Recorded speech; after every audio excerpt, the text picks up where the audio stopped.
बता दें कि बिहार में एमएलसी चुनाव को लेकर बड़ी खबर सामने आ रही है। केंद्रीय मंत्री चिराग पासवान को एनडीए की तरफ से एक सीट तो मिल रही है, लेकिन 3 महारथियों ने चिराग पासवान को महासंकट में डाल दिया है, जहां पे तीनों महारथी अपने अपने टिकट के लिए चुनावी मैदान में खड़े होते नजर आ रहे हैं। लेकिन सबसे बड़ी समस्या ये है कि चिराग पासवान को एनडीए की तरफ से सिर्फ एक एमएलसी की सीट मिल रही है। आखिर चिराग पासवान इन तीनों महारथियों में से किसे वो सीट देंगे? क्या चिराग पासवान की पार्टी में सब कुछ सही रहेगा? आइए आज हम इन तमाम खबरों को विस्तार से जानते हैं। नमस्कार, मैं हूं संजीव सिंह और आप देख रहे हैं आप तक न्यूज। अगर आप हमारे चैनल पर नए हैं तो चैनल को जरूर सब्सक्राइब कर लें। आगामी बिहार विधान परिषद चुनाव को लेकर चिराग पासवान की पार्टी लोक जनशक्ति पार्टी रामविलास में 3 उम्मीदवारों के नाम की चर्चा जोर पर है।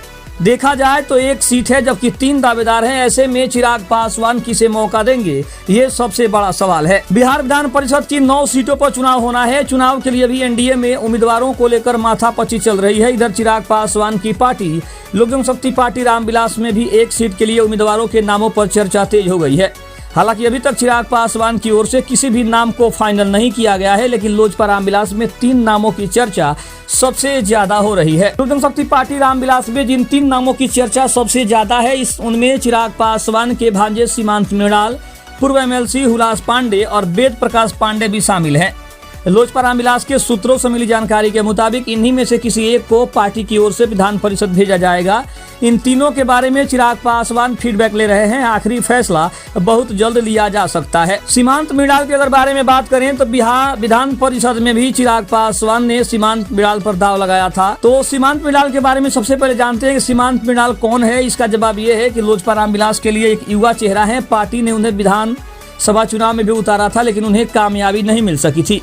सीमांत मृणाल ने सारण जिले की गड़खा सीट से चुनाव लड़ा था। वेद प्रकाश पांडे और हुलास पांडे का भी दावा मजबूत हो रहा है। वहीं वेद प्रकाश पांडे संगठन और सामाजिक समीकरणों के लिहाज से पार्टी के लिए मजबूत माने जा रहे हैं। वहीं हुलास पांडे का राजनीतिक अनुभव और क्षेत्र में उनकी पहचान विधान परिषद के चुनाव में उन्हें मजबूत दावेदार बना रही है। लेकिन चिराग करेंगे उम्मीदवारों पर आखिरी फैसला। आखिर जो फैसला है वो चिराग पासवान को ही करना है। सूत्रों के मुताबिक लोजपा रामविलास के कार्यकर्ताओं के बीच भी संभावित उम्मीदवारों को लेकर चर्चाएं चल रही है। तीनों नेता भी अपने समर्थकों के जरिए माहौल बनाने में जुटे हैं। हालांकि अंतिम फैसला चिराग पासवान और पार्टी के संसदीय बोर्ड की बैठक में तय किया जाएगा।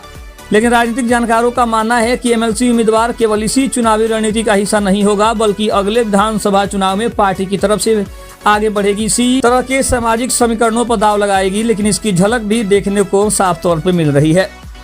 सबसे बड़ी बात यह है कि हुलास पांडे, जो कि राजनीति में काफी मजे हुए खिलाड़ी माने जाते हैं, वेद प्रकाश पांडे अगर जातीय समीकरण की बात करें तो उसमें कहीं ना कहीं फिट बैठ रहे हैं।